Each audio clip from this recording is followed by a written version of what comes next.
people today. They could spend half their lives over 50. That's a lot of living. So it helps to have a wise friend and fierce defender in your corner.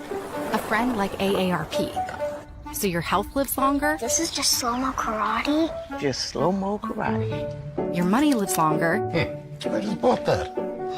I just sold that. And your happiness lives longer. That's why the younger you are, the more you need AARP. Join today.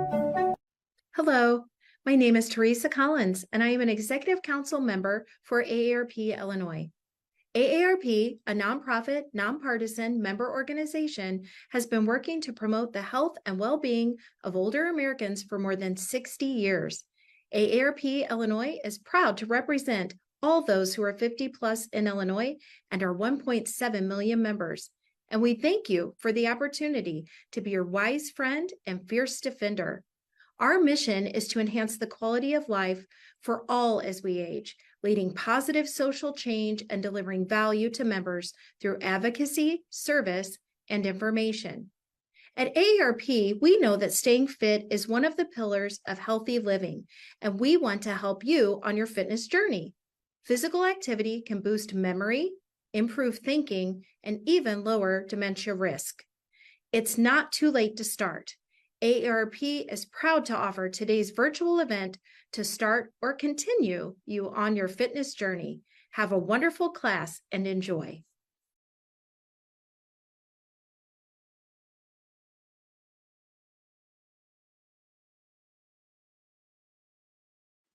Hello and welcome to Healthy Sleep for Aging.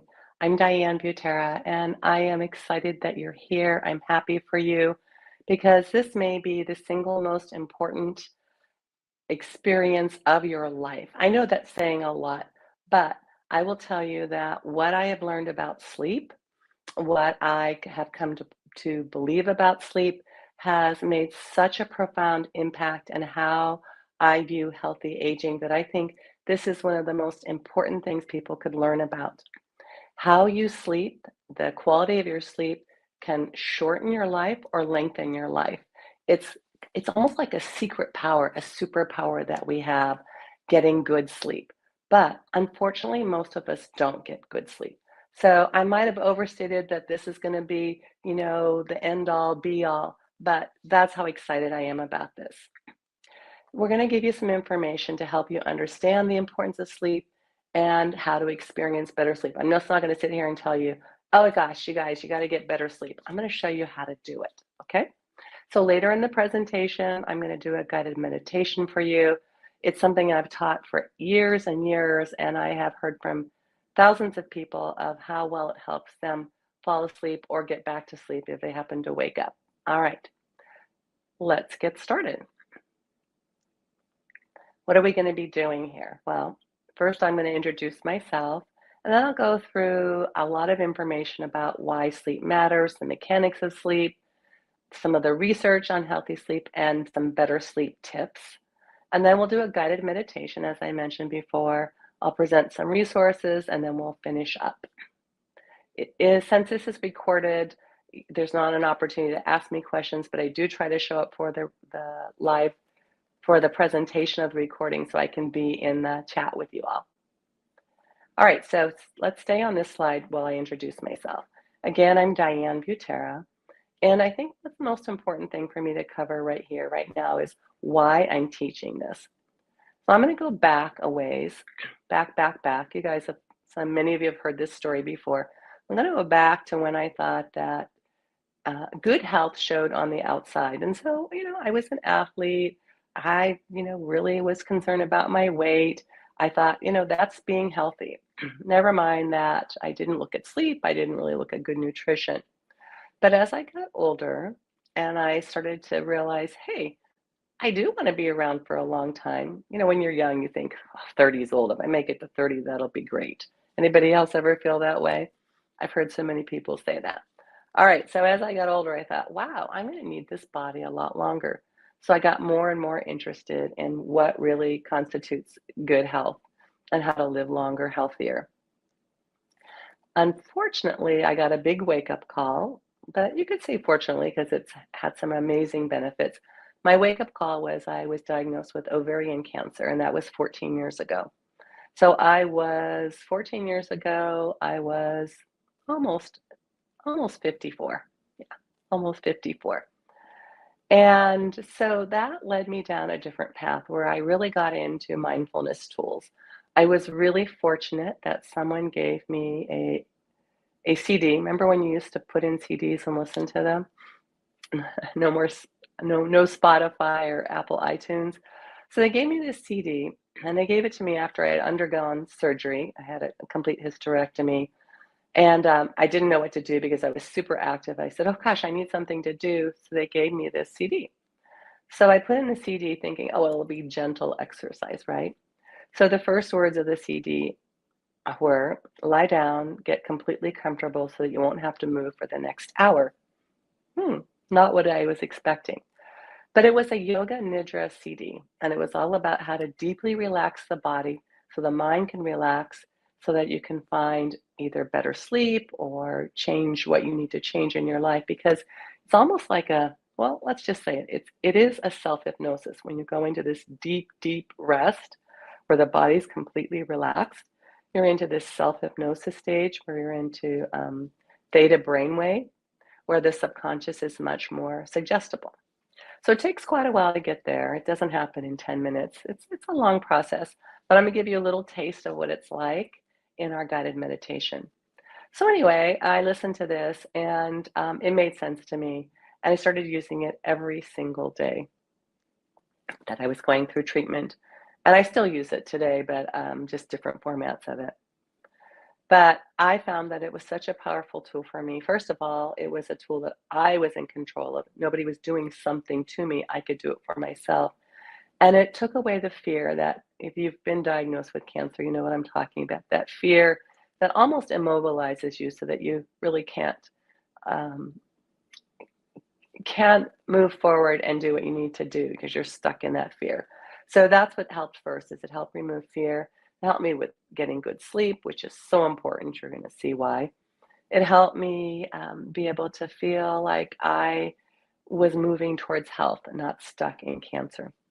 So anyway, as I got more and more interested in yoga nidra guided meditation, I studied it. I started teaching it more. I used to own some yoga studios, so I was training other teachers.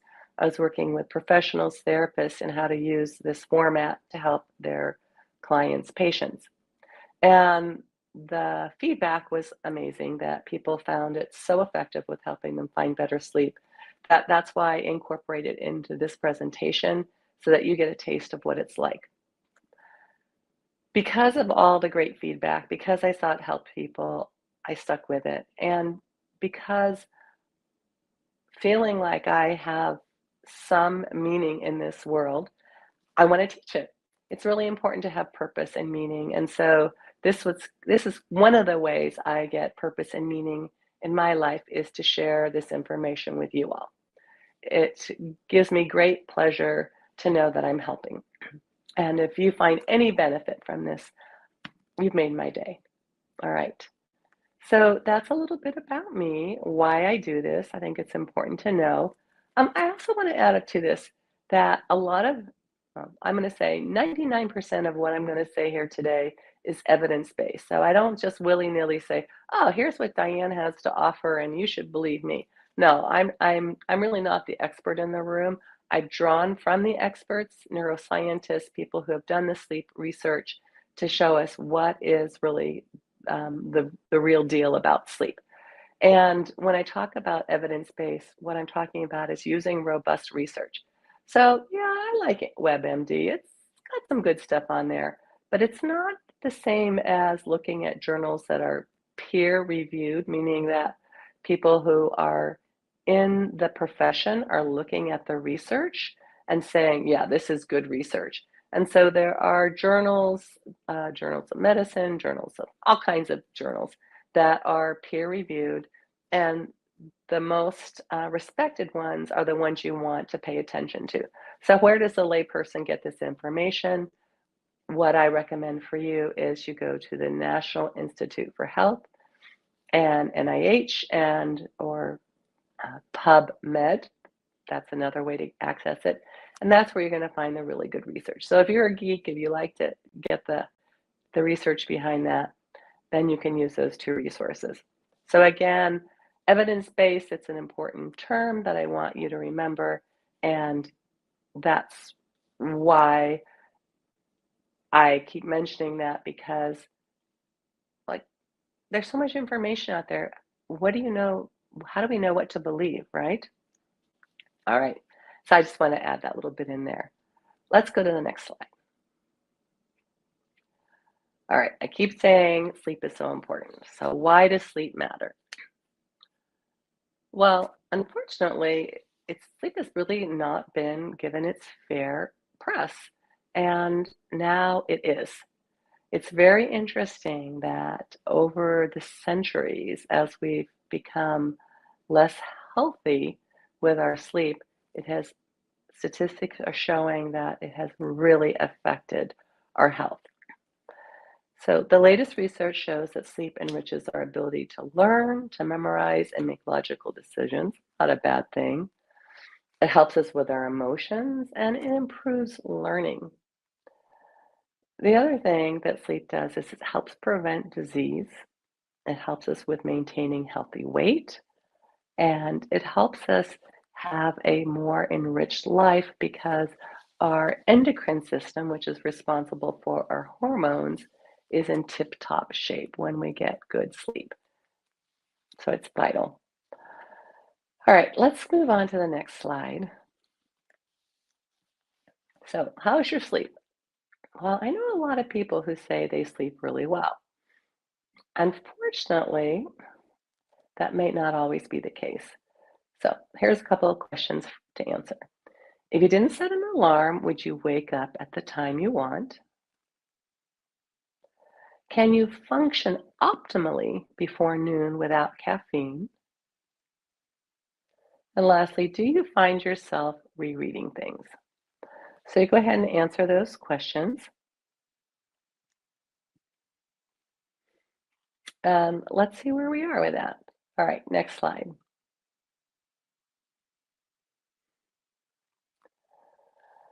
We're going to go on to the mechanics of sleep. So you've heard of circadian rhythm. And what that means is it's the timing of when sleep occurs, which is regulated by melatonin. But it doesn't have much to do with the influence of generating sleep itself. So the timing. So, a lot of people take melatonin. Oh, I sleep so much better because I take melatonin. Well, there's a lot to be said for the placebo effect, meaning placebo effect means that if you took a sugar pill versus the regular treatment, you'd still have the same outcome. It's called the placebo effect. So for some people taking melatonin, maybe they really are getting better sleep because of the placebo effect. So if you're taking melatonin, I want you to think about something.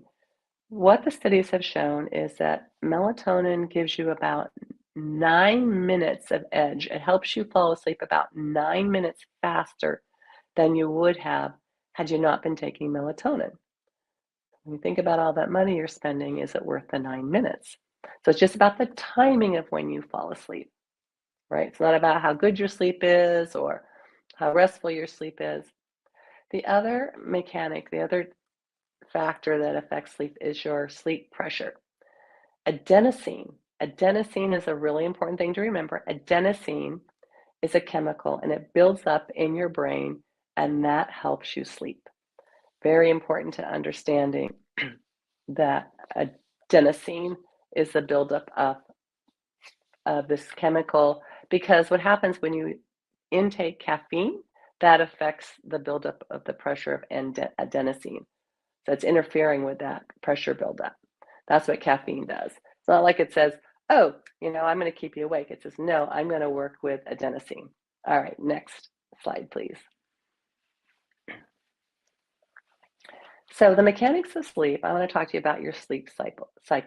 So you've probably heard about REM and non-REM sleep.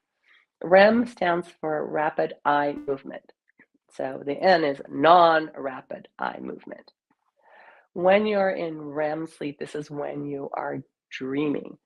And thank goodness for when you're in REM sleep that your body has this fabulous defense mechanism that you can't move your arms and legs. Can you imagine what you'd be doing in a dream where, you know, you're being, I don't know, jumping out of an airplane?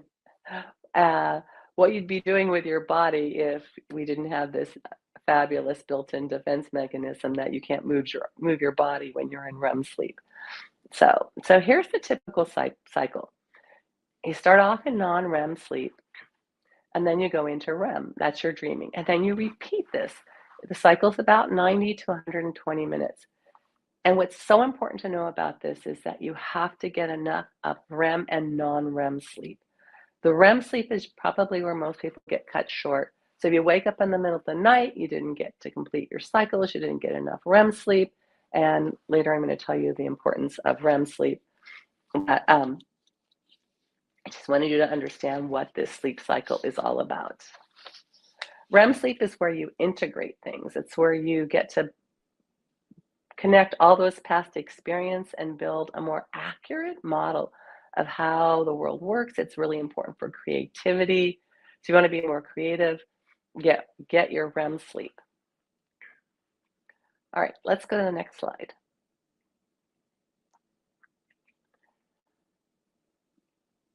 Well, we're more interested in midlife and older aging, right? Old age.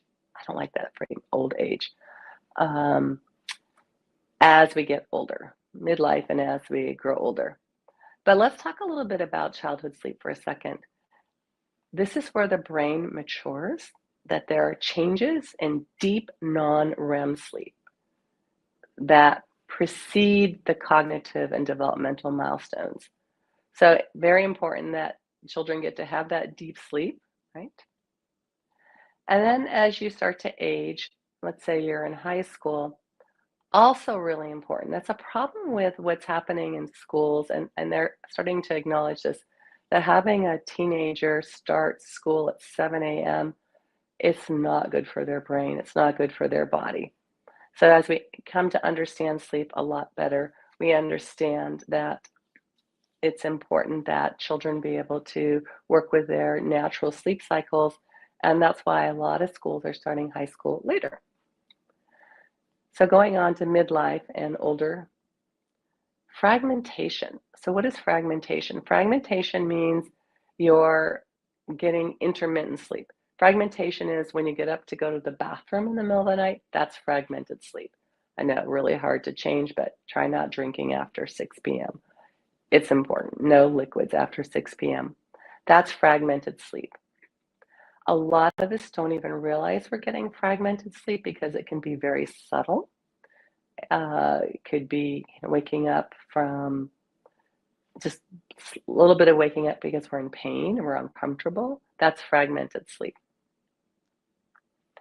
Our circadian rhythm also changes as we get older, leading to earlier and earlier bedtimes. You know that whole early bird special, why we eat dinner earlier? Well, it's because we're going to bed earlier because our circadian rhythm is changing. All right, let's go to the next slide.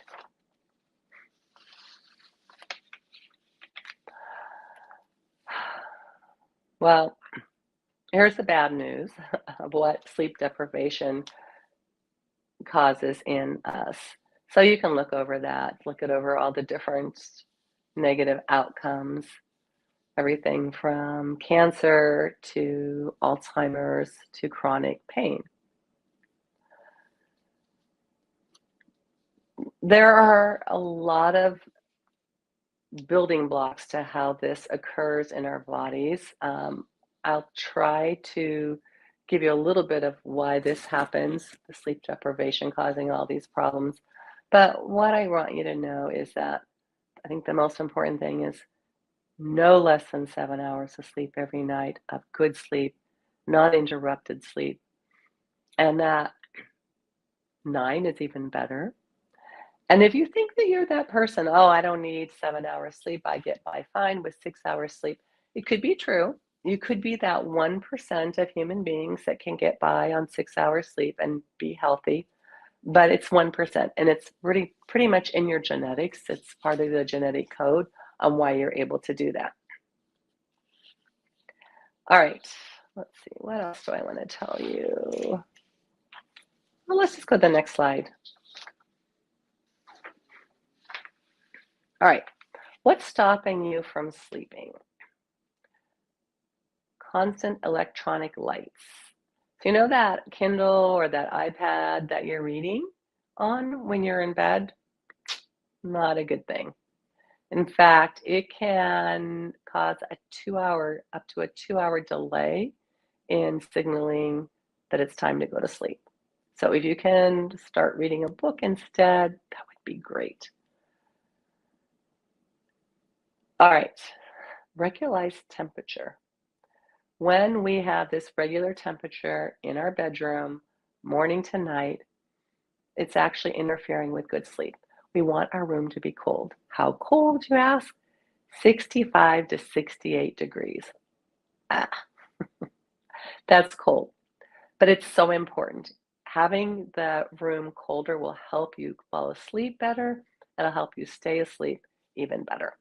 All right, so 65 to 68 degrees, no heating pad in there. It takes a bit to get used to, but I promise you can do it. Caffeine. Some of us have, very few of us, let's say, very few of us have a really good tolerance to caffeine. But caffeine, even if you drink it, let's say at 4 o'clock, has a half-life and it's still in your system.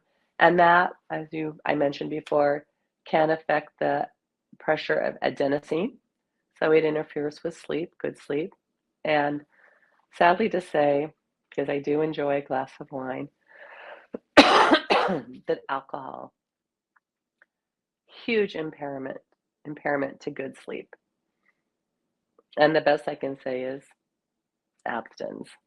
I know that's not popular for some of us. All right. It is interfering with your REM sleep, and it results in fragmented sleep. Let's go to the next slide.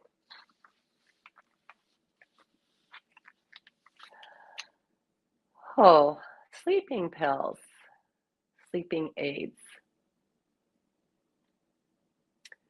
So you can read here, it says, one study shows that those taking sleeping pills were 4.6 times more likely to die over this short 2.5 year period than those who were not using sleeping pills. That period they're talking about is when they were studying it. And what we can do when we're relying on sleeping pills, I'm not telling you to throw out your sleeping pills. I'm not telling you that you don't need them. All I'm saying is that sleeping pills do not give you the quality of sleep that's really required to be healthy. It is not, it's changing the brain, it's changing the sleep patterns.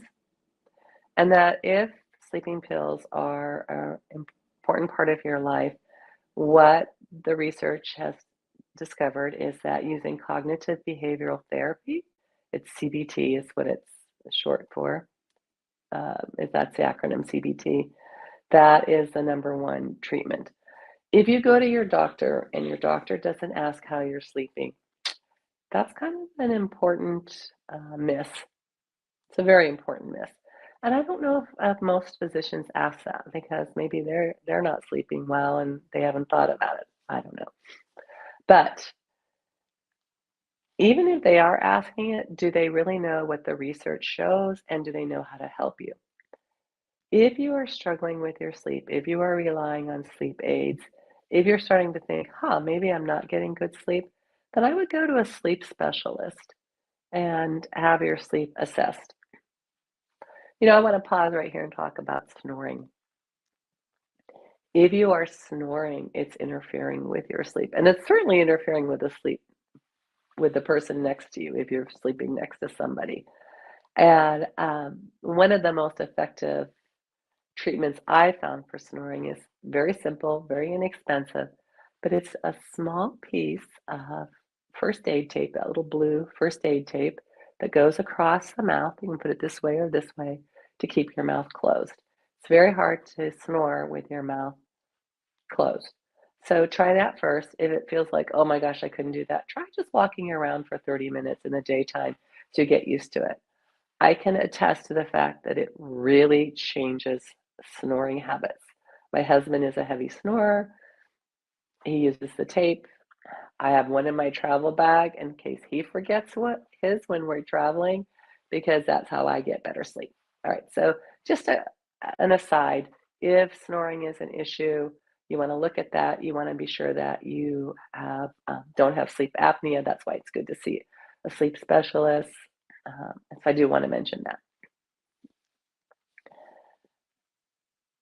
It's interesting how our medical system works in that when someone is an intern, they are required to go countless hours without sleeping.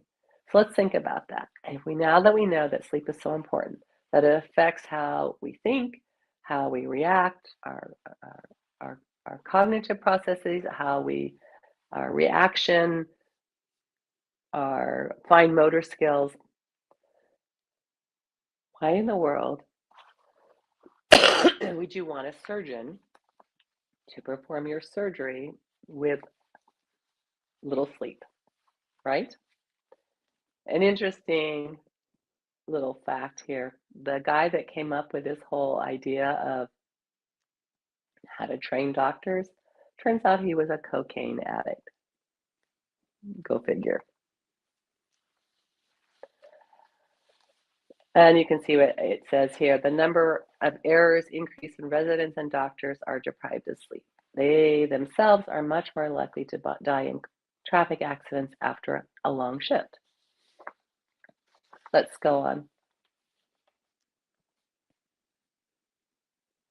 Okay, so I've talked about why you have to get good sleep, but let me give you some tips. Not from me, but from the leading researchers. The number one, the most important thing is stick to a sleep schedule. So what happens for many of us, especially when we're younger, is we might be, cruising along, getting our 7 to 8 hours sleep during the week. And then the weekend comes and we want to stay up, whether it's to hang out with our friends or just because we can, or we want to see that late night movie. It takes 3 days to recover from not getting your normal 7 to 9 hours sleep. So if you stay up late on a Friday, Saturday, that takes a lot of days to recover from that lack of sleep. All right, so just a little tidbit there, that if you are finding that it's difficult to get good sleep, start here. Start with a regular sleep schedule and stick to it. I know it's tough, especially if you have friends visiting or you're traveling, but that's the number one thing. Number two, exercise is great, but don't do it late in the evening. Try to avoid your caffeine. Nicotine, of course, interferes. It's a stimulant, interferes with sleep. Alcohol, particularly before bedtime. I know it sounds weird, but if you're going to have alcohol, you want to have that much earlier in the day. I'm not advocating daytime drinking, but you don't want it to interfere with your sleep. Don't have large meals before bedtime. You're going to look at your meds that interfere with sleep. Naps. Let's talk about naps. So if you don't take naps, it means you're monophasic in your sleeping. You just sleep one time during the day. If you take a nap, it means you're polyphasic. The words aren't important, but naps are really interesting. There's some research that's showing that in cultures where a 30 to 60-minute nap is built in, wow, does that increase lifespan?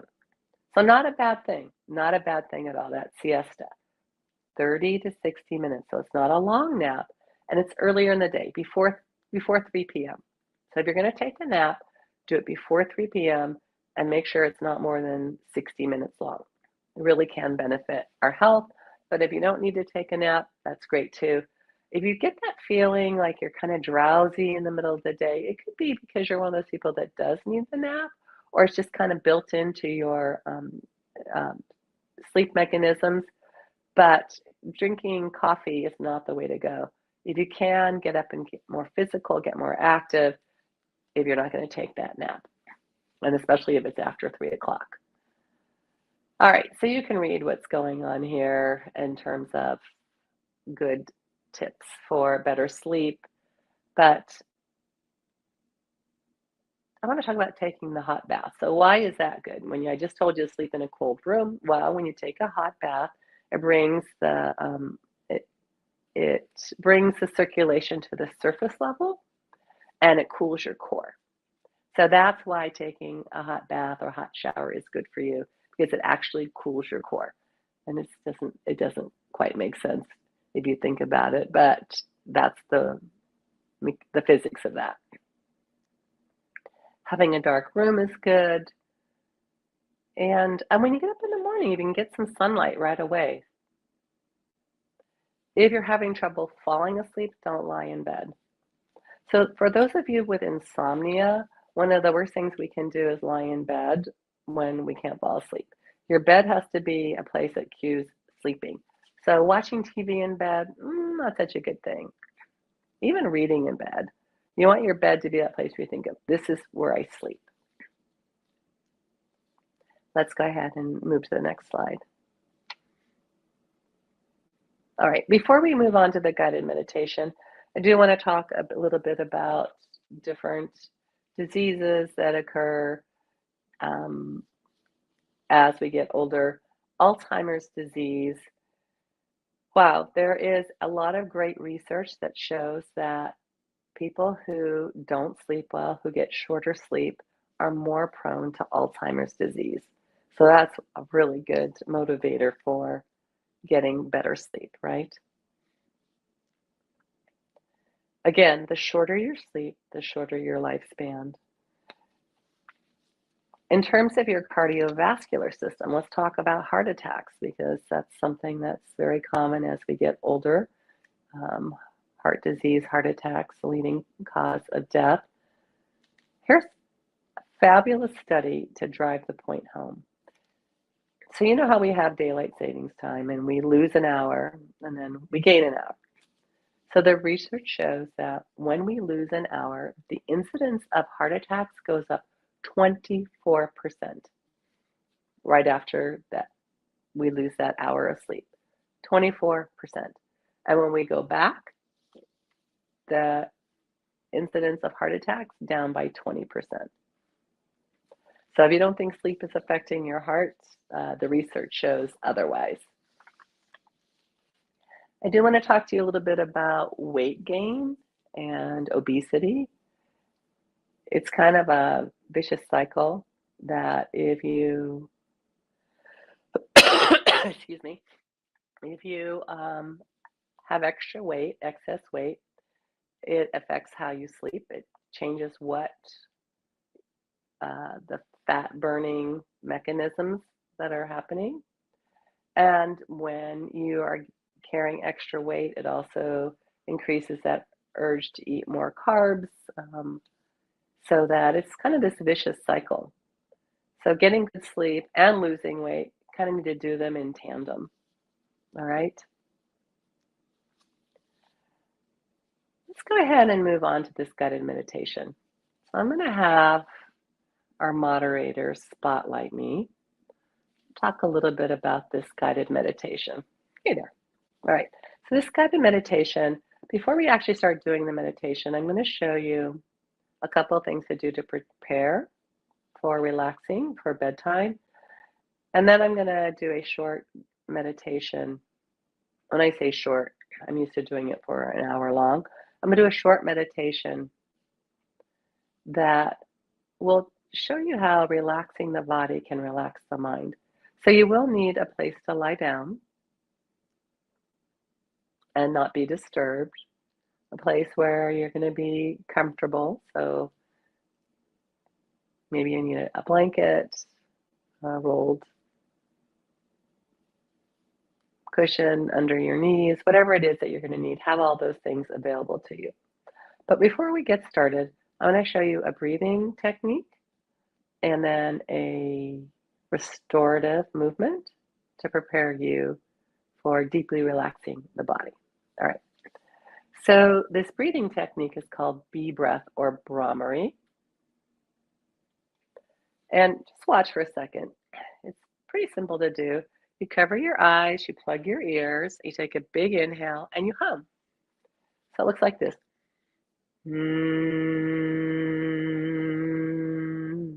All right, so why am I teaching this? Well, when you're humming, you're creating a vibration. This vibration can move energy. Energy can get kind of stuck in the body, right? You felt like you have a heavy heart or a pit in your stomach. So we're going to use this vibration created by this breath work, Brahmari or bee breath, to calm the nervous system, all right? To move stuck energy, to reduce anxiety. It's a really great way to also warm up the vocal cords. So if you have to go sing or you have a presentation, you could also use this bee breath to help you relax a little bit and work with the vocal cords. All right, so let's do it together. Ready? Eyes closed, ears closed, big inhale, and we'll do it 3 times.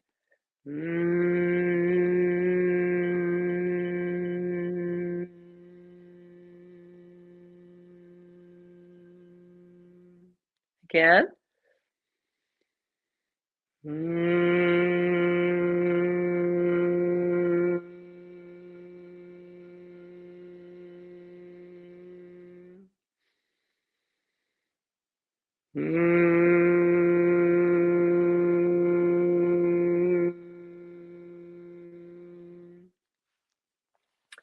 All right. Well, that's a start. I would recommend doing it for about 2 minutes before bedtime. And then see how it feels. See what you think. See if it helps you relax a little bit more. All right, so I'm going to show you the restorative pose. I'm going to go over to the wall. So if you don't have a wall handy, you could use your legs on the seat of a chair. We're going to go over to the wall, and you notice that I have a blanket there, but a cushion or a pillow or something like that to go under your hips would be really helpful.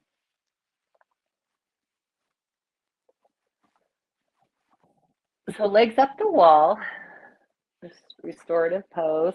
By the way, it's a great pose to do anytime throughout the day if you want to calm your nervous system. Why does it calm the nervous system? Well, it gets your heart higher than your head. You're going to see how. I have my bottom all the way up against the baseboards here. So however you want to do that, you can inchworm yourself up there. Push your feet into the wall to lift your hips up. Lift your hips up and put that cushion, whatever you have, bolster, underneath your hips. So now heart is higher than the head, activating the parasympathetic nervous system. All right, so this is where you want to be. Try 5 minutes to start, just 5 minutes. And if you start to get that mind in the weeds or going down the rabbit hole or that, call it the monkey mind, it might be helpful to use a mantra of just this.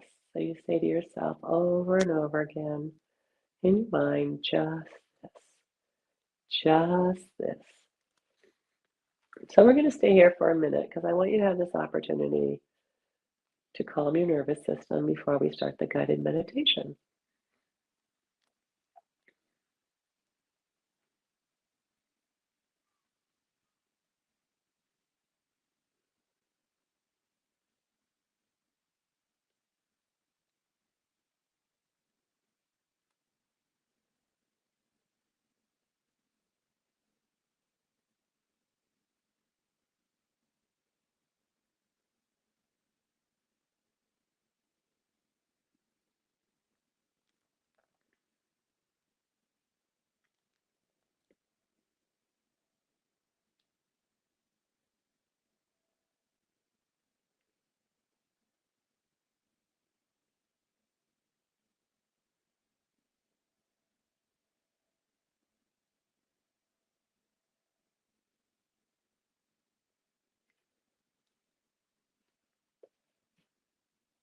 Okie dokie. When you're ready, bend your knees, lift your hips, slide the pillow or blanket or whatever you're using for your bolster. Roll over to your side and then come on up. You're going to find that comfortable place to lie down. So wherever that is for you, maybe it's your bed, maybe it's a couch, maybe it's a recliner. I want you to find that comfortable place. And we're going to start the guided meditation. So get really comfortable, get all your little wigglies out.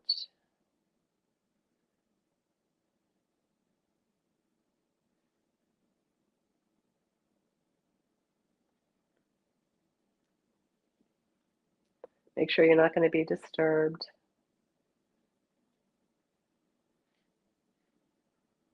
You're going to be lying here for about 30 minutes. So you want to make sure you're really comfortable.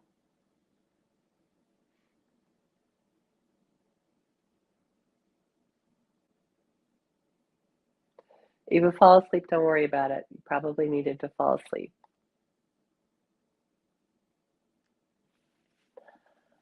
All right.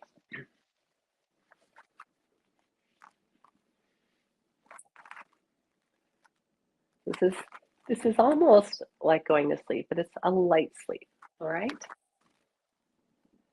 Settle onto your back and get comfortable. Arms by your side, palms face up. Close your eyes. Make any adjustments that you need so you won't have to move again. Relax your shoulders. Let them fall away from your ears. Feel your tailbone relax. Bring your awareness to the roof of your mouth, the roof of your mouth. And let the roof of your mouth relax. Imagine that your upper molars, those upper back teeth, can widen away from each other. Or just let your lower jaw relax a little bit. That'll do the same thing. Your eyes are heavy in the sockets. Your forehead's relaxed. Your cheeks are relaxed. Become aware of your entire body relaxing and releasing. Releasing into the surface that you're lying on. Notice any tension or contraction.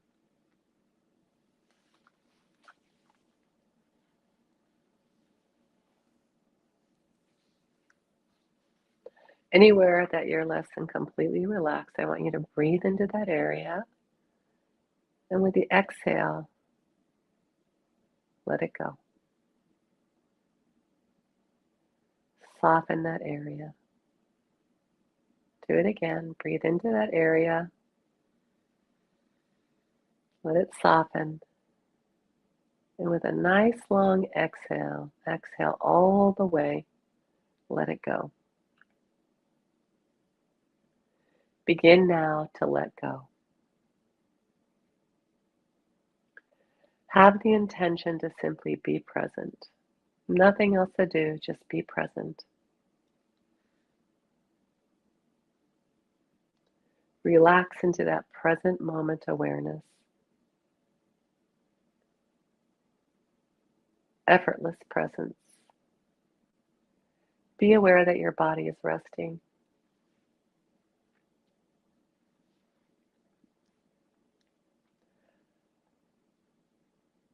Your mind is gradually becoming quiet.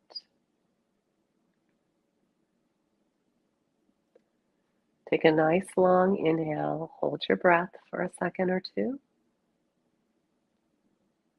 And then exhale all the way, releasing tension. Let's do that 2 more times. Inhale. Hold. Exhale all the way. And last time. Big, long inhale. Hold. Exhale all the way.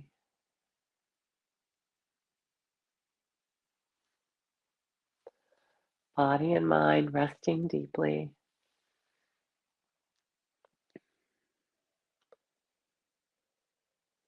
I want you to see a blank screen in front of your face, just like you were at the movies. Blank screen in front of your face. I'd like you to see the number 10 there. Just in your mind, create this screen. See the number 10 best you can. See, move across the screen from left to right, the number 10.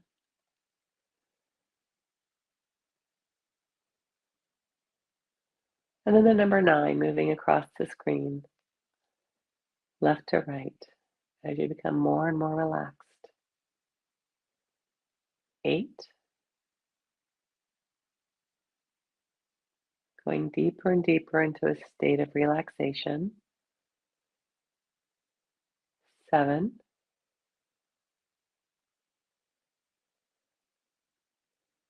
6, more and more relaxed. 5,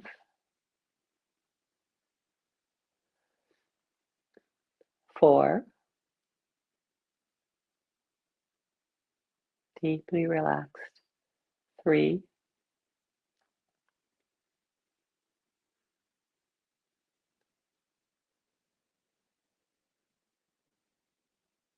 2,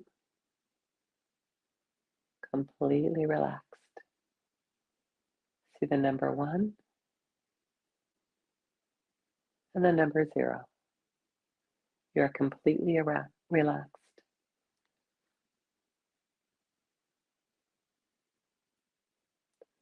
Now you're going to move down a staircase with 10 steps, getting even more relaxed. Just feel your body, see it in your mind's eye, going down the staircase. 10, 9, 8, 7, 6, 5, 4, 3, 2, 1. Deep rest. Now we're going to start to move awareness around your body. You're not going to move your body at all, but you're just going to see and feel. See in your mind's eye, feel the body part that I name. Bring your awareness to your right leg. See your right leg. Feel your right leg. From the hip to your toes. Now feel the part of your right leg from your hip to your knee. Your thigh, the front of your thigh, the back of your knee, your knee. See and feel from your knee to your ankle, your shin bone, calf. Feel the lower part of your leg. Move to your right foot. See, feel your right foot. Feel your pinky toe all the way to the toenail of your pinky toe. Then the fourth toe. Feel it, see it, all the way to the toenail. Middle toe. See it, feel it. Second toe. Big toe. Feel your big toe. Feel your entire right leg. Move over to your left leg. See it in your mind's eye. Feel your left leg. From your hip to your knee, see that part of your leg. Back of your thigh, the front. Back of the knee, the knee. Feel the top of your leg. Now see, feel from your knee to your ankle. Left leg, knee to ankle.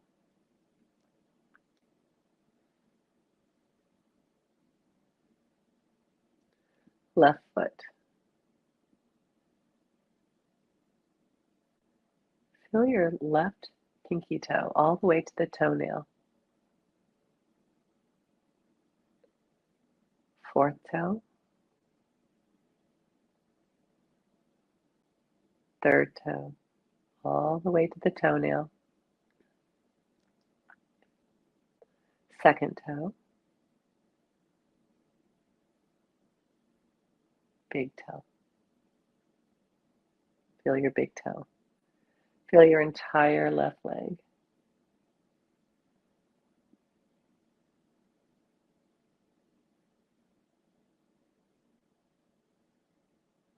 Feel both legs.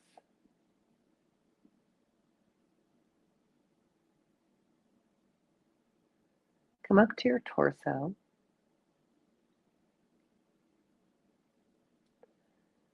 Be aware of your rib cage. Put your mind's eye on your rib cage. See and feel your rib cage.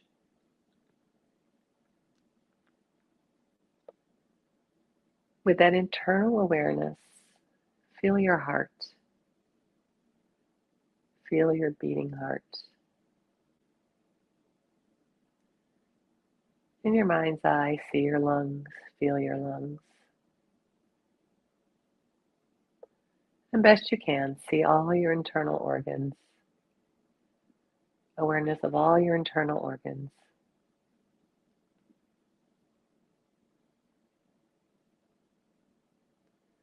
Move into your back body, awareness of your spine. From your head to your tailbone, awareness of your spine, all the vertebrae of your spine.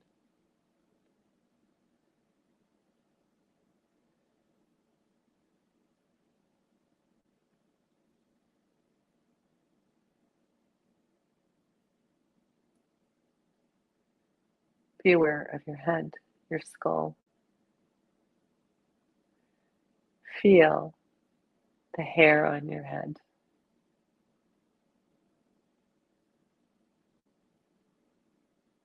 Go inside and see your brain. Right side, left side. Right hemisphere, left hemisphere. The front of the brain, the back of your brain. The best you can, envision your brain.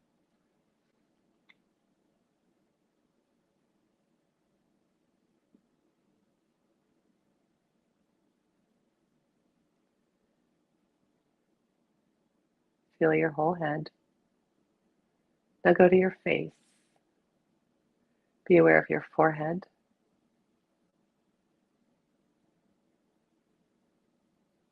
Your eyebrows.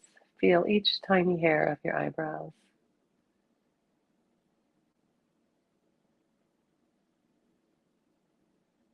Eyelids. Eyelashes. Eyeballs.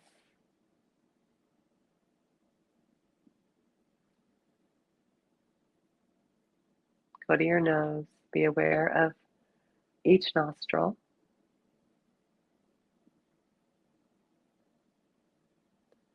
Your cheeks.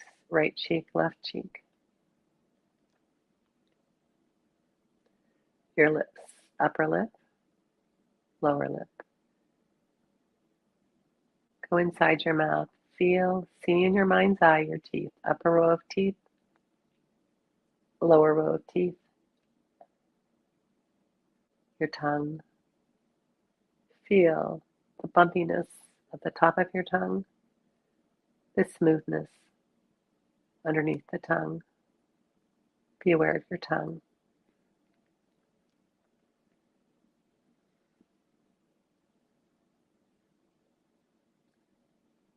Feel your throat, the front and back.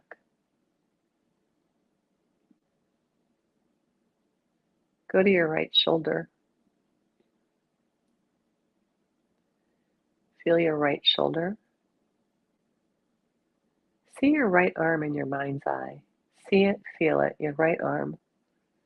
From your shoulder to your elbow. Feel it, see it.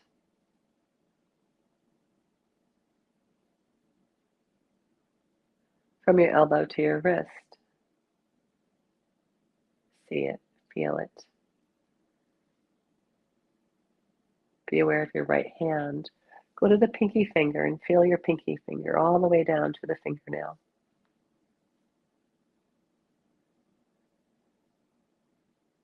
Fourth finger. Middle finger. Index finger. All the way to the fingernail. And your thumb. Feel it, see it. Feel your whole right hand. The palm of your hand, the back of your hand. Feel your whole right arm. Move over to your left shoulder. Feel, see your left shoulder. In your mind's eye, feel it, see it.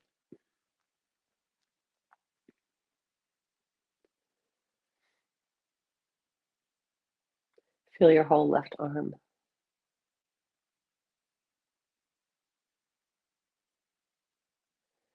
See, feel the part of your arm from your shoulder to your elbow.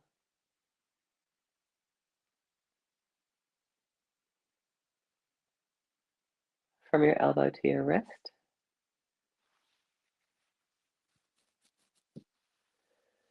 Your left hand. Feel your pinky finger all the way down to the fingernail. Ring finger, feel it. Middle finger, all the way down to the fingernail. Index finger, your thumb, the palm of your hand, the back of your hand. Feel your whole hand. Feel your whole left arm.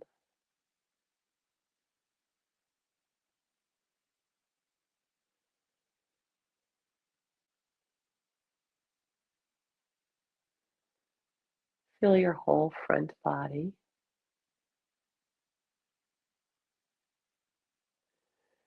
Feel your whole back body. Feel your whole body. See your body completely relaxed. Feel your body completely relaxed. Moving into a light sleep.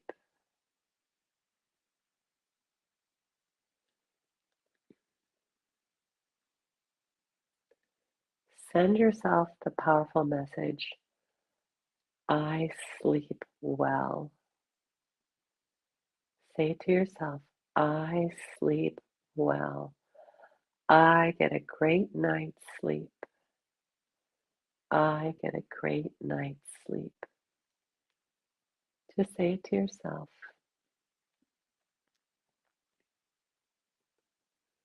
This is your affirmation. I get a great night's sleep. I fall asleep easily. I stay asleep. I sleep well. We're going to take 5 minutes here to let the body rest. 5 minutes of deep rest. Just this, body resting deeply.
All right, now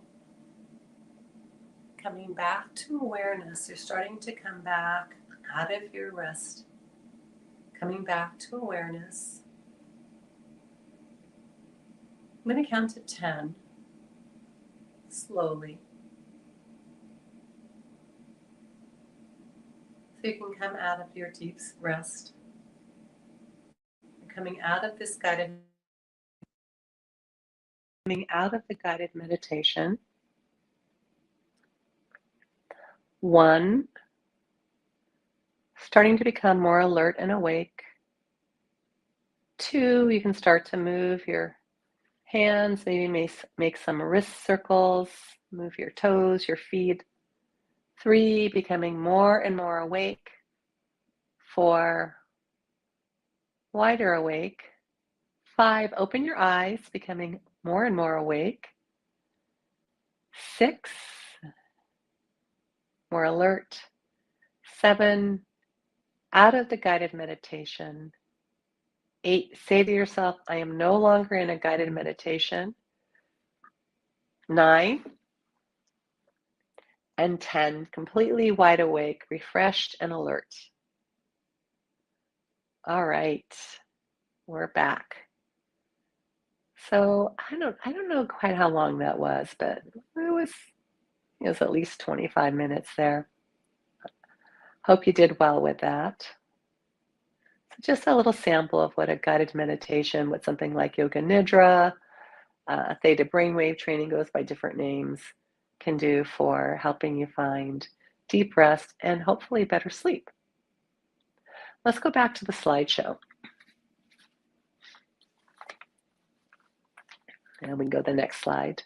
I want to give you a few resources here. And again, I like to make sure that we're using evidence-based research. So that's why I put in the PubMed website. Thought you might want to know what Yoga Nidra is, so I put that in there. That's from the Cleveland Clinic. The relaxation response has been around for a long, long time. It's kind of like the foundation of why we do this systematic relaxation. And then for me, the guru of sleep, a neuroscientist by the name of Matthew Walker. I just put a YouTube link there for you. This guy, I think he's with University of Berkeley right now. Man, he is really good at making this information interesting and easy to understand. He's British, so he's got a great accent. He's kind of quirky. And I highly recommend following up on Matthew Walker. He calls himself the sleep diplomat. Don't you love that? Sounds very British, the sleep diplomat. All right, next slide, please. All right. You know what? I'm going to have you spotlight me, please, because before we get going, there's a few things that I haven't talked about that I do want to cover. I talked about all the negative consequences of not getting enough sleep, but there's a few that I neglected to mention. So let's talk about your body's performance. When you do not get enough sleep, you start to, and this is if you get less than 8 hours, and especially less than 6, your body's performance starts to suffer. You tire out faster, your strength and ability to jump decreases, your muscles overall don't work as well. It hurts your heart, your metabolism, your lungs. For example, your body builds up lactic acid more quickly. I don't know if you've heard of lactic acid, but it's kind of what causes those muscle cramps, right? Your blood has less oxygen and there's more carbon dioxide in your blood. Take it from me, those are not good things. All right. Your lungs can't expel air as efficiently, which affects your breathing. Plus, your body struggles to cool itself down through sweating, which is important for peak performance during physical activity. So they've done a lot of research with athletes. You know how athletes have to travel long distances, get on a plane, travel over time zones. Wow, that's some a good group to study. So athletes who understand the importance of this sleep before a game are often surprised by how crucial sleep is after a game. Sleeping after exercise speeds up recovery by reducing inflammation, repairing muscles, and replenishing energy stores in the form of glucose and glycogen. Well, that's another topic of our conversation. But yeah, if you want to perform well physically, good sleep is important. I did mention testosterone levels. Testosterone levels are affected by lack of sleep. So if you want testosterone virility, get good sleep. This is a subject near and dear to my heart because I have family members who have to work different types of shifts. But I want you to know that the World Health Organization has declared the graveyard shift a carcinogen meaning it's poisonous to us, right? Because working the graveyard shift is the antithesis of working with our circadian rhythm. I can't imagine that. Swing shift is that great, but if maybe you're one of those people gets up more around 7, 8 o'clock in the morning, then that would be okay. And by the way, I want to talk about people who are night owls versus early birds versus kind of in the middle right there. That is kind of pre-programmed for you. If you are a night owl, it's not your fault. It's in your genes. That's who you are. And trying to change that is going to be an endless struggle. And so you're going to have to go with it. And you have to figure out how to make your lifestyle work for the fact that you're a night owl. If you're an early bird, lucky you, because the world is kind of set up for early birds, isn't it? And if you're right there in the middle, which many of us are, then that works out pretty well. But the point I'm trying to make here is it's very hard to move the needle much based on how your body's pre-programmed. So, but again, reminder, stay to a regular sleep schedule. Early bird, night owl, stay to that regular sleep schedule. And last but not least, I want to talk a little bit about driving.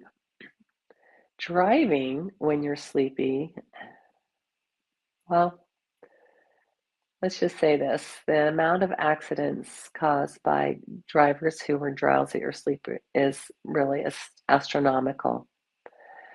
Accidents caused by sleepy, drowsy drivers, it's really a shame on how many deaths occurred because someone drove while they were sleepy or drowsy. Please don't do it. Please don't do it. I don't care if you think that, opening the window, listening to loud music, whatever, it's not going to help. Your body's very powerful, and it's so easy to fall asleep at the wheel.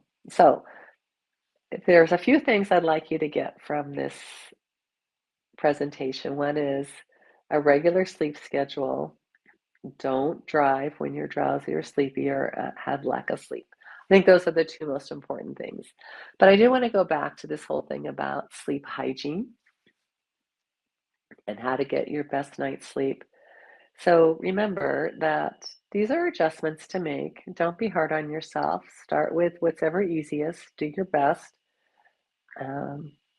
1% better every day will get you up to 36% better in a year, right?